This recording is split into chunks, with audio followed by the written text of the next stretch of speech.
عندنا ملعبين. تمام. اوكي، الملعب الاول حضرتك تكتب بايدك. تحت اوكي امرك حبيبي عينيا. اتفضل يا كابتن. اتفضل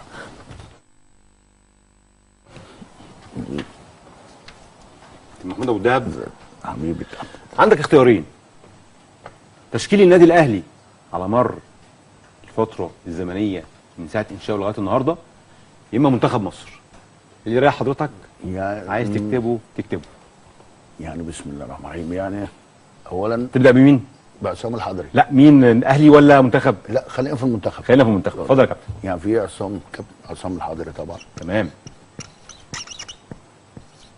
يعني في الله يرحمه الكابتن ابراهيم يوسف. طبعا غزال. كابتن ماهر همام. تمام. يعني عايز اقول لك كابتن ابراهيم حسن. يعني كابتن ربيع ياسين. تمام.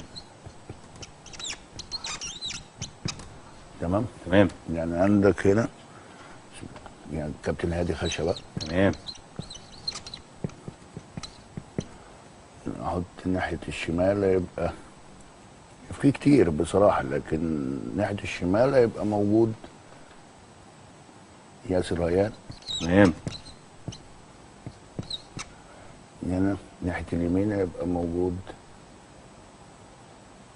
انا عن نفسي طبعا ده راي حضرتك، ده راي حضرتك. بحب رضا عبد العال جدا. تمام. طبعا لعيب كويس. الممتع المجادل. طبعا. يعني يعني كده 1 2 3 4 5 6 7 هيلعب قدامه يبقى في حسام حسن. تمام. كابتن محمود الخطيب. نقولهم تاني بقى يا كابتن، نقولهم من الدفاع للهجوم. عشان ناقص واحد. ناقص واحد. ناقص واحد هيبقى بلاي ميكر وليد صلاح الدين. زي الفل. حضرتك بقى تقول لنا تاني كده من الاول من يعني في عصام الحضري. تمام. كابتن ابراهيم يوسف رحمه الله عليه. كابتن ماهر همام. ربيع ياسين.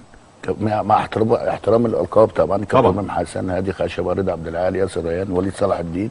حسام حسن وكابتن خطيب. تمام يا كابتن. شكرا يا كابتن. ده يا جماعه كان تشكيل كابتن محمود ابو الدهب لمنتخب مصر. كابتن محمود ابو الدهب هندخل الملعب بتاعنا.